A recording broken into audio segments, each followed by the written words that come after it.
What's up, wrestling card collectors? Welcome to yet another edition of WTC TV. I'm sure Alan's like, what the hell is WCTV? It's an old play off the RVD TV stuff back when I used to work for him. This week's guest is someone I've known, I would say probably over 20 years now, probably, right?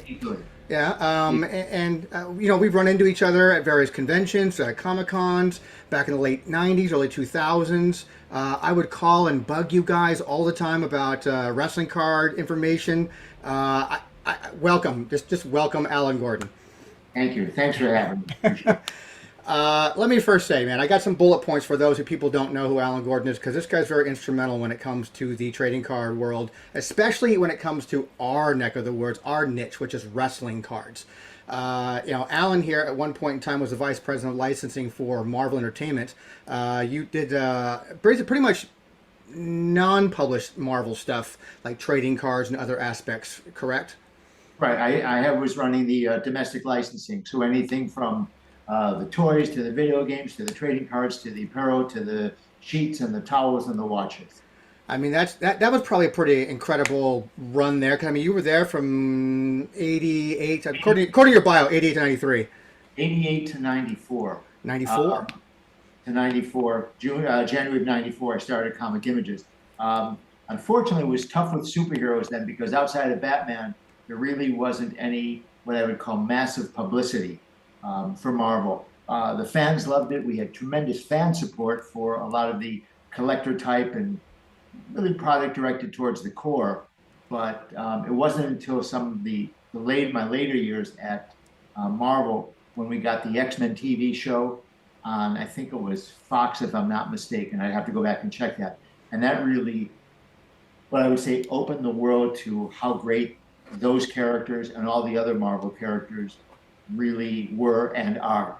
And there's a gentleman named Avi Arad that really was the first believer in Marvel movies. And he preached and he preached and he preached and he went out to Hollywood. And I think when you look back at the arc of Marvel movies, it's got to start with somebody, and it was him. I don't know if he always gets the credit for it, but I'll go on record and say, it's a lot tougher to be the first than to carry the torch when someone else lit it. So, I mean, during your time here, though, but I mean, you took a company, though. Anyways, you're saying that it wasn't all that popular outside of Batman at the time, basically. But you still took, according to your bio, it was a $600,000 a year type of business to almost $6 million.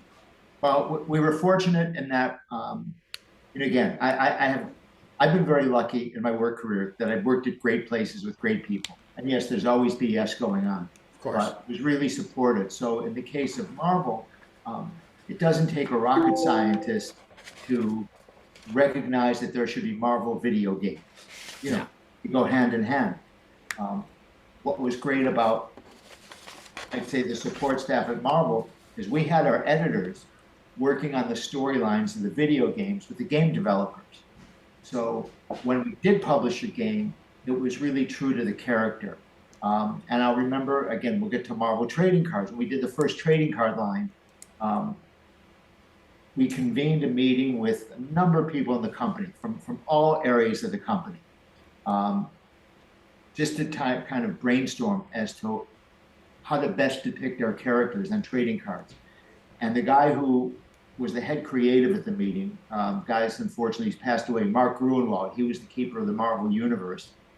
And he starts the meeting and says, they're not going to be in hula hoops. They're not going to be in baseball uniforms. This is a Marvel trading card set. We've got enough great material to make them true to Marvel, and that's what we're going to do. And on the other side of the coin, Skybox, who was was Impel Marketing then, I forget their name, was publishing the cards. I went to them and said, listen, we'd like to create new art. We'd like to have our guys write it, but we have to compensate them. And without batting an eyelash, they said, no problem. What's the rate? We quoted them the rate. And they said, just make it the best card you can. So, it's again, yes, under my watch, we had great sales, but there are a lot of people involved. And I remember we did those first Marvel cards. Rookies, team-ups, statistics, first appearance, just like a baseball card. So that when the Marvel fans got it, whether they were 30-year fans or 2-year fans. Oh man, Doctor Strange. I didn't know his first appearance was in blah blah blah blah blah blah in 1977. That's so cool. And now when you have the computer, they could even look it up. Oh, that's the story. So it really struck a chord with the fans. So we tried to stay true to the Marvel fans, and then it widened as time went on. I mean, those cards today, I'm sure as you're probably well aware, during the COVID era here, we've had such a boom in the collectibles world across everything, trading cards no exception. And Marvel, because of what it is today compared to then, in the trading card world itself too, it's boomed. I mean, those cards are very valuable now. I mean, people respect that artwork. They respect. There was great art. I mean, if you look at, there was a book published last year by Bob Budiansky. I don't know if you know Bob at all. Bob was he was the what I'd say creative director for licensed products. So he worked with all the editors, but really interfaced with the licensing and was looking at everything that was kind of outside publishing. Bob wrote a book on the X-Men trading cards, with Jim Lee art, and beautiful book, well received. So, it was fun to do. I mean, people look back at those cards now, like you said, with the statistics and their character history, stuff like that. That's important stuff now. I mean, it's just people just clamor for that stuff, and it's not quite vintage, but it's still like such a cool collectible to have. I also think what's nice, and again, I'll draw a parallel to baseball cards.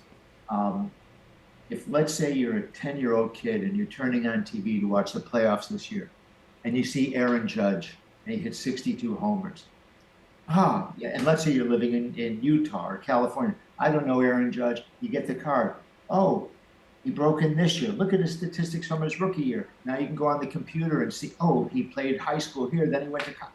So it's really, it's the start of an information hunt about the fans who really want to get deep into the property, whether it's baseball, football, basketball, Marvel, you name it, or wrestling. Yeah, it's a good intro. Trading cards are a great gateway into learning more about whatever it is that struck your interest. Absolutely. Right. You jump over and then you leave the Marvel thing. Now you go into Comic Images. Correct. Now, was Comic Images already a company? It was already a company. The way Comic Images started, I'll give you a little historical context. It really is, for those who don't listening, it really is hard to go online and find the history of Comic Images because there's certain companies back from that time frame when you go back to Score. Score a little bit, you can find some stuff, but Classic, things like that. It's really hard to find the history of some of these companies, and Comic Images seems to fall under that umbrella of like, where did this come from? What the hell happened to it? Yeah, well, I'm going to date myself here, but two founders of Comic Images, George Foz and Hank Rose, used to print underoos. For those of you who are between Teddy Roosevelt and Bill Clinton, underoos were matching T-shirts and underwear from Union Underwear that were wildly successful. I believe in the early '80s, if I'm not mistaken, maybe late '70s. Late '70s, early '80s. I had some Spider-Man ones. wildly, and George and Hank did all the screen printing for a company called Union Underwear. Union Underwear then said, we can print these ourselves, but we'd love you guys to run the print operation. How about coming down to Bowling Green, Kentucky? They had families in the New York, New Jersey area, didn't want to go down there. And at the same time, I believe the marketing director of Union Underwear went to Marvel to run their licensing department and called Hank and George up and said, we've got about maybe 3,000, 4,000 shops. I don't remember the exact number. And they have comics, but they don't have stuff. We need stuff. Can you guys make stuff? Stuff being defined as T-shirts, cloisonne pins, bumper stickers, in the industry known as trinkets and trash. So, just things to flank the products. And that's how they started the company back in 1984, doing low quality gray board trading cards, T-shirts that would parallel Marvel's publishing plans. And they were very successful at doing that. So that's really how the company started. And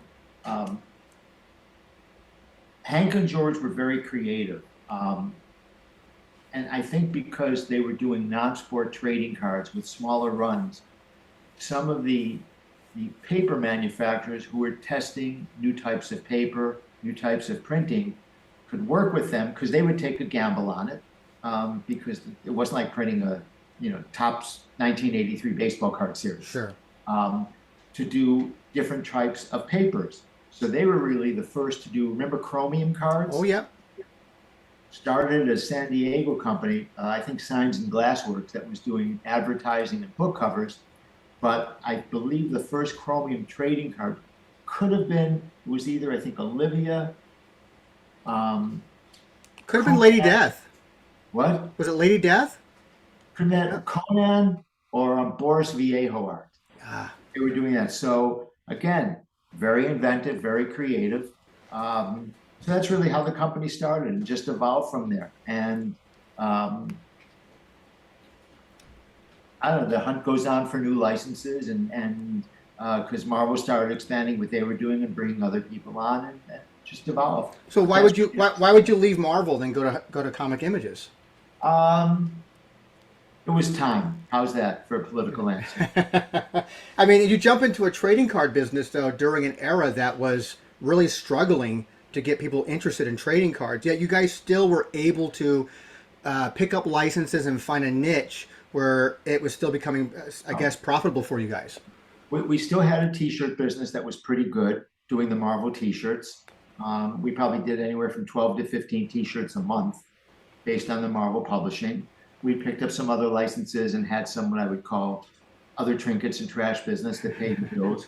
And we were conservatively managed. We didn't travel first class and get new cars every year, and ran it like a business. What can I say? And then when you go around doing your conventions and you get guys like me who start getting into your product, you're like, I'd see you on a Friday or Saturday and you're like, Tony, wait till Sunday before you buy everything from us. Let us sell some stuff first. Again, we ran it well, and we still had some good licenses. Things like Boris and Olivia, Genesco, Conan, Hot Wheels. Yeah, I mean, there were enough things to kind of pay the bills, and we were pretty efficient with our printing. So, the trading card market, it went from being incredibly robust, where you could put anything out there. You could do Alan Gordon cards and they would sell 1,000 cases.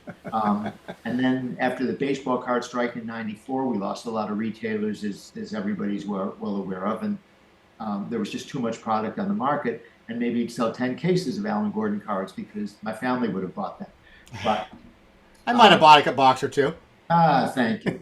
So again, there's always ups and downs in business.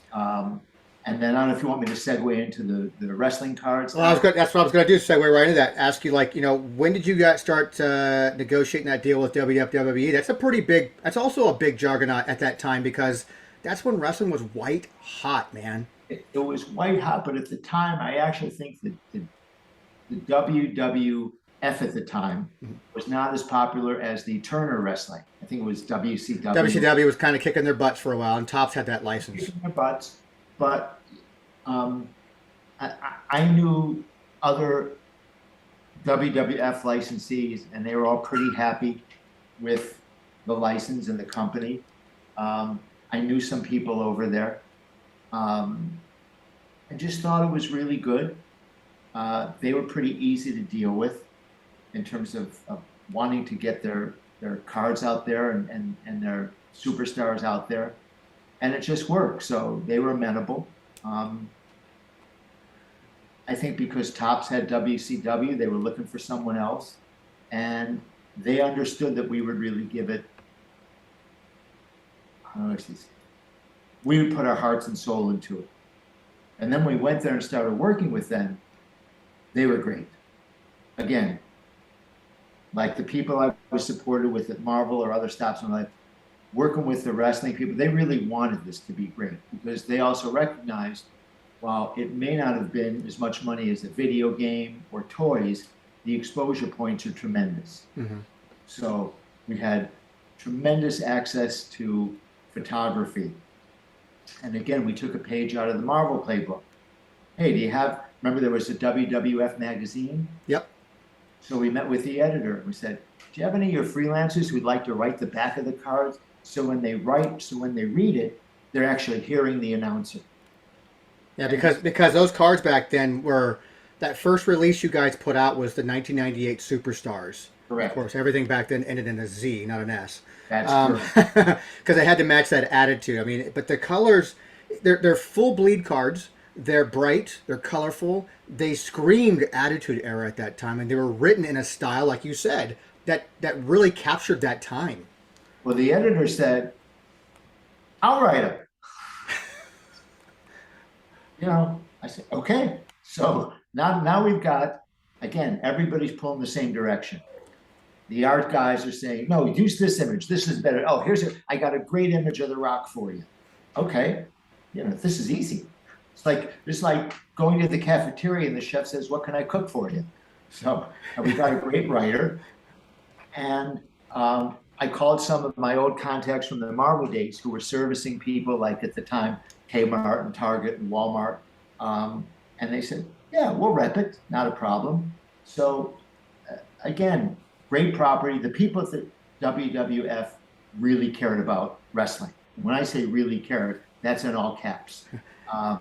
Because that first release was almost the cards, the back of the cards was the only release that Comic Image had put out wrestling wise that had the dual branding of Comic Images and dual cards. Right, right. And that was just more, again, that was a partnership we had, but I'll be blunt, that was all Comic Images. That was heading it up. One of the fortunate things is the WWF was and still is located in Stamford, Connecticut. That was about 12 miles from my house and about 30 miles from our office. So we got to meet with them on a regular basis. And that I think really works when you're developing product, because again, remember, there was no Zoom those days. Yeah. So instead of really doing things over the phone or FedExing and then look at it tomorrow, we would really sit down with the people over there and work it. Everybody with the same goal in mind. So logistically, it works really nice because then you can build a really strong relationship that way. strong relationship. I remember I would go out. They arranged for me to go to Nassau Coliseum for a Monday night show. Monday night, I don't know if it was called Raw then at the time, but for Raw. Monday night. And we brought the autographs there, and guys signed them. That's a nice segue. Again, but that's just an example of, getting guys to sign autographs. It's not the easiest. They're traveling a lot. You have to coordinate the timing. They've just been on stage for 10 minutes, and now you want them to sit and. Well, especially what you guys did. You guys were doing stuff that was on card. Now we live in a world where most things are done on stickers. So you hit them up one time, they sign 2,000 stickers, and they're good to go now for a couple of releases at least. You guys were doing on card stuff, and we mailed it. What we would do is we would obviously we got the list from the WWF as who was amenable to sign, and most guys were. They're pretty good guys, and we established some form of compensation for them, which is fair because it's their time. Sure. And then what we used to do is we would take the cards, put them in a box, mail it to the various wrestlers, and then also enclosed a label for them to ship it back to us, to try to do it one stop. But again, that always didn't work. So if that didn't work, we traveled to the offices, or they had talent relations bring it to them. Again, there are a lot of people behind the scenes that did the work. And the wrestlers were great. I mean, a lot of them, when we went backstage at Nassau Coliseum, they were into it. Are they going to be in Target? You remember you had a lot of Canadian wrestlers at the time. Remember the Hearts? Of course. You're going to distribute in Canada? Where in Canada can we get them? I want to tell my friends. So, again, we see them on TV. They're doing their act. But when you get to them in what I would call a real person or face-to-face, they really cared about this stuff. And they cared about what image you used on the card. They cared what was on the back of the card. It's not Spider-Man, who he never complains. Yeah. It's not Hulk, who doesn't get angry with you. Yeah. These are real people, and they really cared about it. So that was probably one of the more interesting licenses I've ever worked with because of the human component. But now you touch on those autograph cards. You said sometimes it didn't work out for you. And that was the case from the get-go with the Superstars release. It's listed as officially there's 11 autograph cards in the set that you could get. Sometimes they were done by redemption. You guys put redemptions in packs for that first set. Sometimes you could pull the autograph right out of the pack. That may have been. I don't remember the reason for that. Maybe we got the cards late. And then so you guys would print another run and then start inserting those cards in the packs eventually? Yeah, I'm trying to think on the first one if we did redemptions because we knew we were going to get the autographs. But there are redemptions. I have images and I've pulled a couple of those over the years. Redemptions on the first I don't think so. Others claim they've actually pulled cards out of the packs. I never pulled a card out of a pack. I pulled redemptions. I don't really remember. I know we were really concerned about forgeries and. Well, that's what I bring up because there's 11 that are official. That Comic Images, back then you guys had a gentleman named Ron Ferrari working for you, and Ron was my point. He was my point person before I got to you. And he was like, you know what? We've got officially have 11 names that I know of, but he said there were supposed to be 20 names. Now, in the aftermarket, we do have names of people that showed up on the aftermarket that never made it in time to be released with the products. One of those names is Undertaker.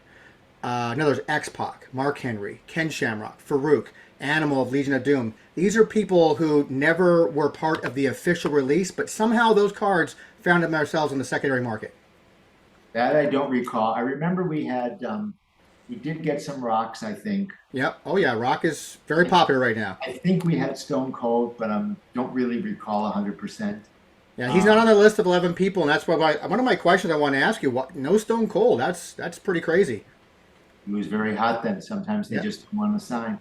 Yeah. In their defense, I know when we did other card series from TV shows, what I'll say truly pisses the talent off. I couldn't put any more blunt.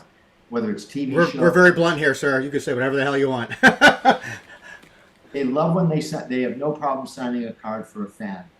They get really pissed when that fan takes it and puts it on eBay. Yep. And I kind of side with them. Maybe it's wrong, and I know they have a value, but all the autographs really are not initial. Listen, back in the day, autographs weren't created to stoke the aftermarket. Maybe no. Well, trading cards as a whole weren't meant for that, but the world evolved, and that's where it came to. But they wanted to give a Mankind trading card to somebody, and the guy and the kid goes, "Oh, this is great," and he just kept it in his room. He displayed it, or he watched TV and put it next to him. They didn't want the kid going on eBay at night saying, "I can get $38 for this, and now I can go buy another lunchbox or something." I don't know. Yeah, of course. So that's the issue with autographs.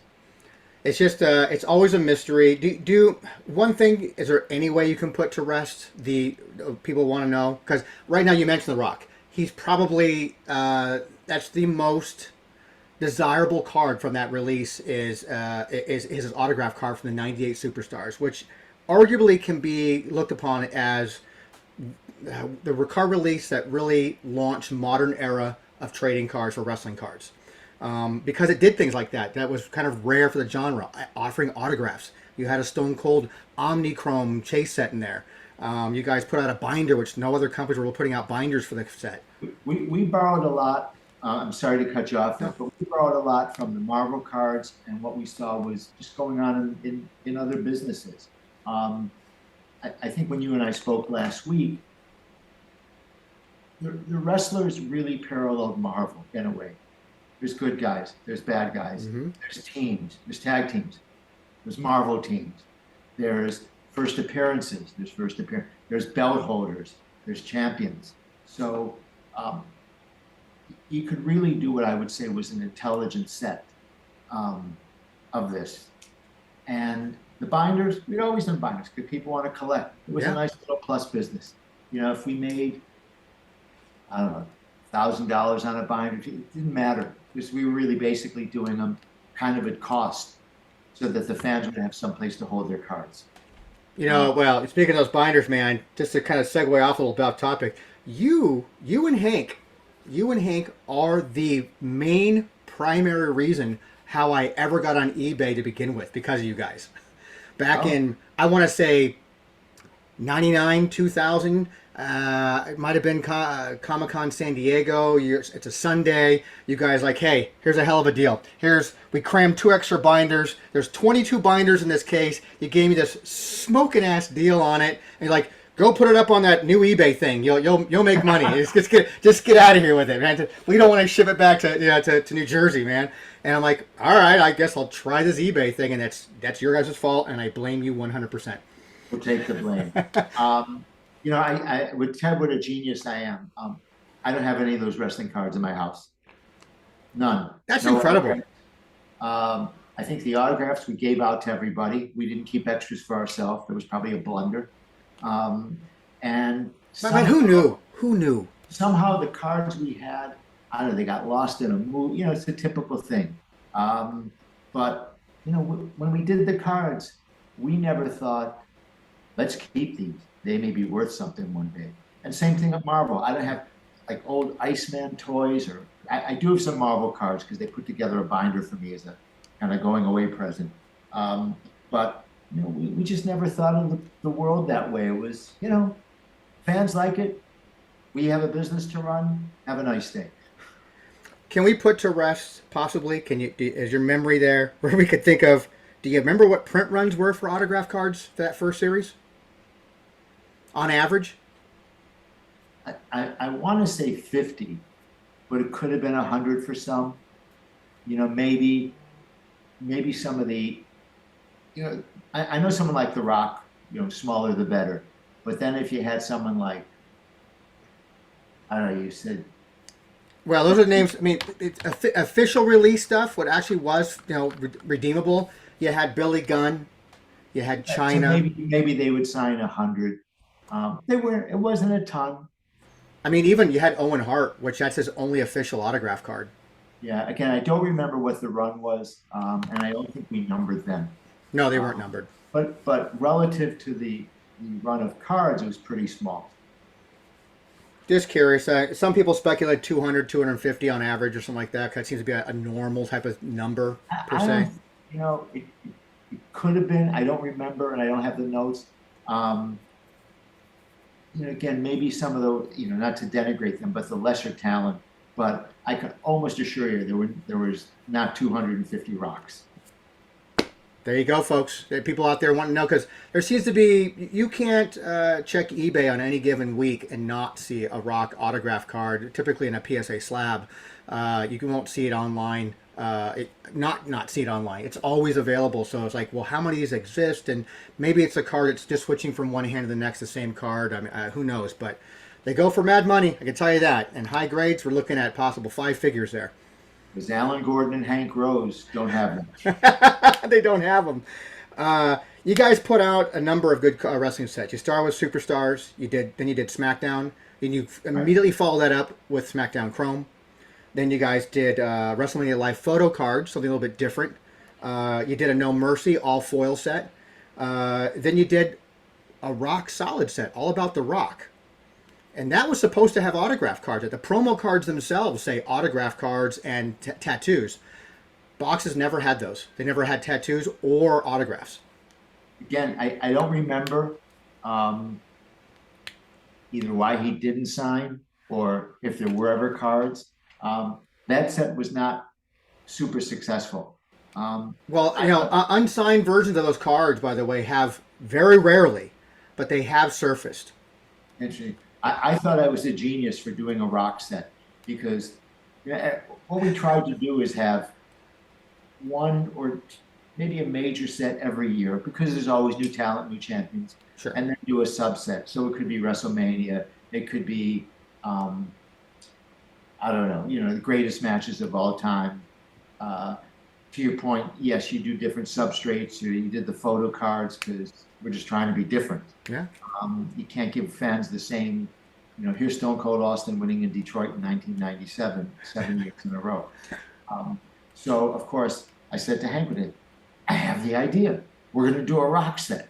He goes, great, let's do a Rock set. We call WWE. We're going to do a Rock set. Great, I'll call Rock. So we do a Rock set. And whether it was the autographs or whatever, it just wasn't important enough. because even though rock is so popular, what we learned from that set is it's everybody in its entirety as opposed to one guy. Rock's great. The fact that he sold as many as he did is testimony to his popularity, but people were wrestling fans, and that means they want the heroes, the heels, the women, the men, the midgets, the tall guys, the guys who aren't wrestling anymore, the guys who are injured, they want it all. So Yep, they that's sure not do. bad. You had you say that trying different things, and you wanted to kind of like supplement a major release with something different. You guys actually had slated for 2000. You had a WWF Divas set that was supposed to come out. That was only advertised two ways. One was through the back of the Raw Deal rule book. There was an advertisement in the back page that had the Rock Solid set and the Diva set. And you guys released an extremely limited number of 8-card promo set. That the only reason I even knew about that set existed, and you knew me, I was always hounding information about wrestling cards. As Ron told me about them and said, listen, we keep one of everything for our archives, but I can totally tell that you are a huge collector and fan. Let me scan them. I'll send you our... That's how I got my set. I got the set. And I was told there's less than 10 of those sets in existence. Again, I don't know if, well, a couple of things were happening. One, I don't know if there was anything going on with the Divas at that time, politically or otherwise. They were hot commodity. I don't know if we could get enough images. To me, it was kind of a no-brainer. And then I don't know if that was the time. What was the first Raw Deal set? When was that? 2000, same time frame. I think maybe what might have happened is either the Rock subset kind of tainted that, and remember then the head guy at WWF left, and someone else came in. Oh. And that person only had eyes for tops. Remember, at this point, WCW had kind of cratered. Everybody had gone over to Stamford, Connecticut.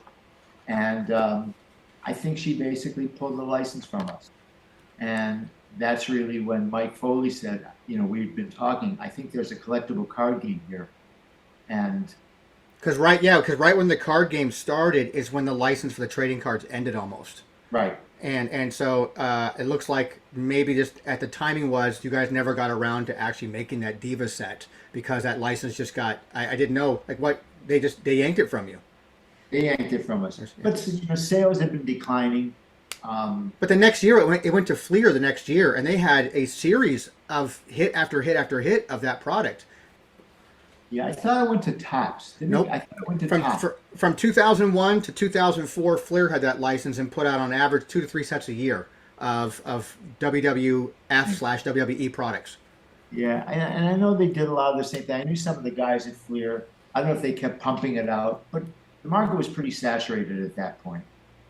Yeah, because that's you know, at that time it was easy as a completist. It was easy for me to complete things. I built a good relationship with Fleer when they got the license, and then Topps took over in 2005, and that's kind of where I tapped out at that moment because around 2006-07 because they started introducing multi levels of parallels, and as a completist it was hard for me to get a complete set. So I'm like, I'm out. I'm tapping out. I'm archiving information. That's it. But the Fleer stuff is getting a lot of love these days now because they were very creative with designs and how they made, event-worn material. But you guys did it first. You guys brought event-worn material in that 2000 No Mercy set. That was pretty cool. Yeah, I'm trying to think what we had in there. What we had? Yeah, Jericho shirt card. You had a Road Dogg piece of his hat. We got some of the uniforms. I think we tried to get some ring that was in WrestleMania. I don't remember the exact details, but you see what's available. Yeah, I mean now it's such a common thing now. But other than Topps putting out in 1999 their embossed set, that Hulk Hogan shirt card is kind of the official first ever event-worn memorabilia card ever put in card. But then you guys put up quickly right afterwards. You guys put out that I think it was 4 or 6 different event-worn material cards. On the backs of the cards, mind you. That's what the fans wanted. But it was such a cool little sets like that. But now speaking of Raw Deal, you guys took over the Raw Deal license, which is still a heavy collectible thing. People who don't play the game collect it though, and that went on from 2000 to 2007.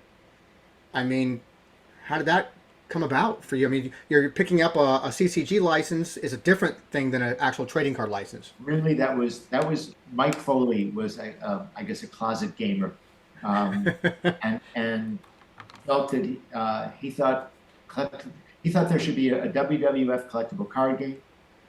We said sure because we say sure to a lot of things. We met with a couple developers, and quite honestly, their gameplay. I'm not a gamer, Yeah. so full disclosure, I'm not a gamer, but it was boring. I couldn't get excited over it. Then we played Mike's game, and it made some sense. And then we tested it at some trade shows with gamers who we knew, and it resonated with them. And as they say, the rest is history. Coining the title of it was pretty easy because Raw Deal was it took raw and it took dealing cards. That's how the name came about. I first remember seeing that you guys had a booth at WrestleMania 2000 in Anaheim, California. You guys had were doing demo decks there with Baron. Baron was the co-creator of the game, and you guys were doing demos. Was nuts. Huh? That convention was crazy, wasn't it?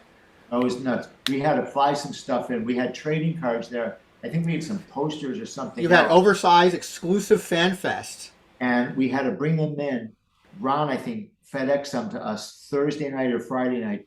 That was nuts. And I remember when Vince McMahon walked in, like the place went crazy. That may have been for the exhibitors only, probably. But the fans were nuts. It's like they couldn't get enough of everything. Yeah, if you guys were handing out stuff so much, it was just left and right. You guys were handing out like, here's some demo decks that had WrestleMania stamp exclusive stuff stamped on the back for Raw Deal. You had these oversized, foil cards of Big Show, Triple H, and The Rock. But just to give the WWE or F, whatever we want to call them, some kudos. Linda McMahon, who is Vince's husband, wife, sorry. Okay. It's late. I know, dude. It's late. Okay, we'll start this interview again. She would walk the floor. How's this doing? Where do you sell to? I mean, they were into it. They didn't sit in their office and just, count the checks that came in. She would walk the floor, speak to every licensee. Where are you selling it? What more can we do for you? How can it get better? What's the biggest barrier? That's amazing. They were. And that flowed from the top down. Again, they have a certain persona on TV. Sure. But as a company, you could call them up. The target buyers are in town. They'd love to go to wrestling. Great, we'll have you tickets to you tomorrow. They just wanted to. They were very customer friendly. How's that? That's very good. That's amazing, actually, to hear that. And like I said, we used to do the. Again, maybe I'm jump starting here, but we used to do the Raw Deal tournaments. Yep. And we bring all the winners to WrestleMania. Yep. I remember at the Toronto show, the guy who won it, they would actually allow us to go into the ring at the Fan Fest and take a photo with his belt. We had the belts made. I think I saw a picture. Didn't he take a picture with Chris Benoit or something like that at the time? I don't know who was around, but again, that's just, the ring will be open at 9 o'clock. Come down, we'll take photos. And the guys loved it. They were great to the guys. Well, as a fan, can you imagine a fan just having that experience? So, of course, they're going to love that stuff. I mean, there were some great prizes you guys did for the Raw Deal stuff, and that game ran for a game, a CCG. It had a good life. I mean, to run 7 years is a long time for a CCG. And I'll tell you how it got jump-started. We knew the game was good. We had really good support from Alliance, some of the other game distributors. But we found out from some of the players, specifically Dragon Ball Z players, which, again, I'm not a gamer. Apparently, Dragon Ball Z, some of the games can go on for a while. So if there's a tournament and they got 40 tables going.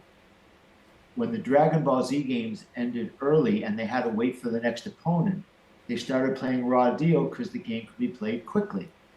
And all of a sudden, all the Dragon Ball Z guys started picking up and playing Raw Deal because they knew the wrestlers. I mean, they were very popular. Wrestling was very popular as it is today at the time. And that's what jump-started it and took it to another level. It's just, you get a lot of the other games, even Magic the Gathering guys would come in. So a lot of Raw Deal players were former Magic the Gathering guys, Magic players. So we had a gentleman named Adam Kreitz that used to run all of the West Coast Raw Deal tournaments. He passed away. I want to say probably in 2009, 2010. I took over all the tournament running for him over on the West Coast. And so after the game stopped being produced in 2007, it went virtual.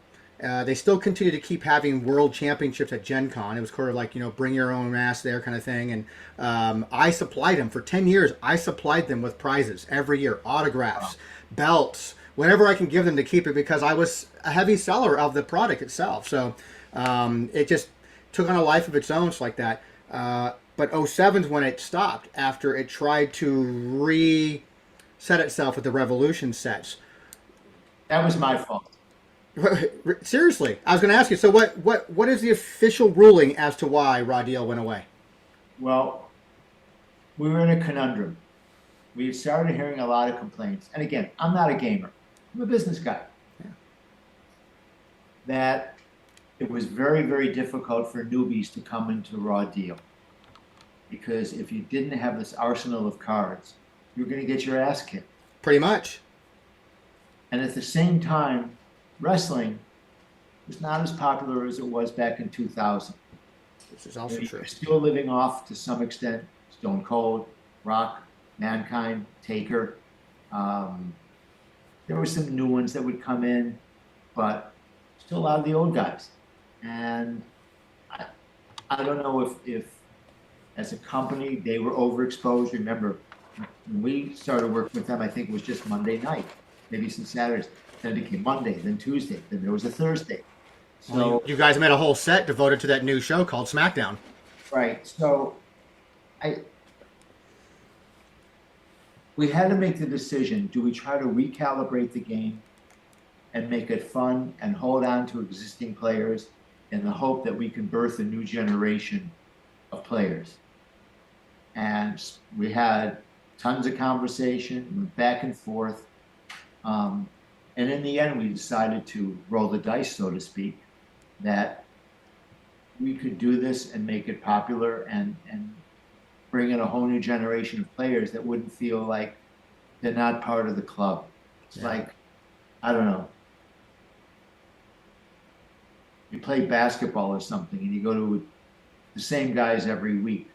You go to a new guy comes in and goes, he's an outcast. We don't want outcasts. We want everybody to feel part of the game. And it got a lot of blowback. From what I heard, it wasn't well received, and sales started tapering.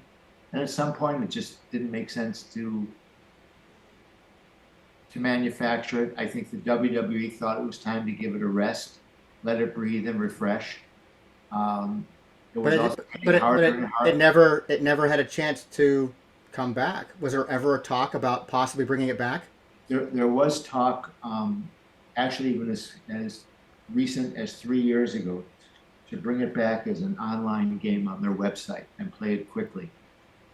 Interesting. Digital format. They just had a lot of other things going on.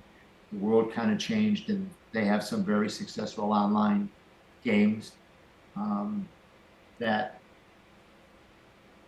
I just don't think it was in their heart of hearts to go back and do a printed game again and cater to the Gen Con Gamma crowd. I don't know if they realized, I don't know if anybody can pinpoint what the market is for a printed game today. Is it a clearly we still see. Is it 10 million? Is it 50 million? Yeah, is it 300,000? I don't think anybody really knows. And maybe if some of the larger people would hook onto that game, and remember, it also takes a lot of time. So you've got to, maybe rest in peace. Baron isn't here anymore. Yeah. Baron would watch everything, every minute of wrestling on television, take copious notes, and make sure those cards were current. So I don't know if anybody has the hourly resources. The time or the energy to do that. I can tell you from experience in the virtual world, because they would release like a version one, this, that. I know that I took a stab at it and I developed and designed about 80% of Virtual Revolution 4. Our characters that I created based on current TV at the time, the mechanics, how it worked, and it was a lot of work. I had a partner that helped me out. We would play test against each other, reword things, post-it notes. I mean, just and play test and play test and play test and play test to make sure the mechanics work properly. It's a lot of work. It's not like doing a trading card where the facts are indisputable. Um, because this card plays with this card, but then it doesn't play with that card, and if it doesn't play with that card, this card doesn't. So it's more in akin to designing software Yep. where you're going to have screw ups. And when you have a library, a rich library of material that you guys have put out over the years for that 7-year run, there's thousands of cards to have to reference back to go, wait, does this card work with that card? Like, it's just a lot to go back. So I think there may be elements of the game that, again, I'm not a technology guy. So, are there elements of the game where you may be able to manipulate your players in the metaverse? Maybe. maybe. Um, that also is a very hardy investment. And is that a $1 million development check? Is it a $5 million development check? I have no idea. Yeah. But because the gameplay withstood the test of time, there's probably a market for some sort of derivation of the game. I just don't know what it is. It's definitely still well loved amongst a core group.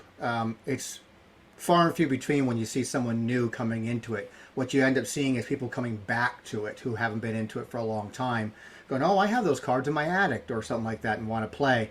But now in the collectible world, we're getting a lot of card collectors going back saying, "Was there anything during those raw deal eras of someone's first appearance or rookie card or something like that time frame?" So they want to go back and look for that kind of stuff, or the die-hard rock collectors going, well, I got to get those Premier. He has a starter deck and he has a long list of great cards that Comic Images put out from the raw deal. I got to collect it all. It's pretty cool. And also think about if you really want to go deep into the psyche of a wrestler. Imagine the first time they're on TV. All of a sudden, they're not wrestling on the Tuesday, Thursday, podunk, nowhere circuit. That's right. They're on TV, and 10 million people, or 20, however many millions are watching it. And all the hard work they did. So, those rookie cards are interesting. I have a segment of the show that I call Superstars of Trading Cards where, I haven't talked to you in a long time. I told you what I do. My bread and butter business has been I'm a booking agent. I work with a lot of professional talent. I work with movie, TV, music, and a lot of pro wrestlers over the years. I've become some of my clients, and some become very close friends. So it's amazing where they go. I interview them and talk about them, their trading cards. I've had Heath Slater on. I've had Brian Clark, who was Adam Baum back in the day in WF. I've had different guys on talking about the hobby and about the first time they saw themselves on a trading card. And it's sort of like I can't believe it. I used to collect this as a kid, and now I'm on one. I'm actually on one. Well, they made it. It's like, again, it's no different from an actor or actress. And all of a sudden, the film credits roll. It doesn't matter if you had a bit part for 32 seconds. You're on the credits. Yep. And you're like, I'm on the big screen. Look at me. You made it. That's right. Man, it's amazing. I could talk a lot of stuff with you when it comes to the hobby, and I know it's you're a very busy guy. I mean, now these days you're taking your decades long experiences of into a consulting firm now. I believe it's like that now, where Right. you're taking people's licensings and ideas, and you're putting the market kind of stuff. So, is there ever an itch from you ever to get back into the collectibles world? Are you true wrestling guy and never say never? You know what? I'd say probably not. I think the collectible market has changed so much. I think I don't know if my skill set is as sharp. I don't know if I can hit the fastball anymore. Um, I, I would have to learn. Again, back in the day, eBay was kind of starting, but you could control rarity, and I think today, I don't know, maybe you can make more mistakes because the market is so nuts. Yeah. Maybe we had to be sharper in our day because there weren't as many collectors and the money didn't seem to flow as much relative to today. Um, but yeah, I think there's always the itch to get involved in things and keep your brain working. Um, I'm a basketball aficionado, so if Adam Silver wants me to own a team one day and wants to pay for it, I'm always open to that. I don't think that's going to happen. What about Hank? What's Hank doing these days? Hank is in California, living the good life, playing golf, excelling at that, and Excellent. enjoying the spoils of his hard work, which is good. That's awesome. You guys have always been so kind to me over the years. Uh, From day one, you guys just, hey, you like wrestling cards? We make wrestling cards. Let's talk. I will tip my hat to Hank and George because they weren't they were businessmen. You got to make a profit. Hmm. Everybody's got mortgages and kids and college and all that shit that you have to take care of. Yep. They weren't killers, and behind the scenes, um, the way they ran the business and basically showed me how to run it.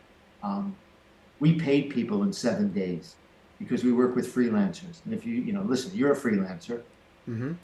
When someone says they're going to pay you and they make you wait 90 days, Ah. you need to check tomorrow. Right. This So is the worst. they paid people on a weekly basis. They didn't try to hold money. If someone needed some help, they prepaid for something. If somebody was late paying, let me just keep me posted, but we'll be okay. And they were just good guys, and they loved the fans. Um, they didn't want to be taken advantage of, but you know, there wasn't a corporate agenda where, oh, if somebody upstairs sees this, they're going to be upset. We made our mistakes, but we could live with them.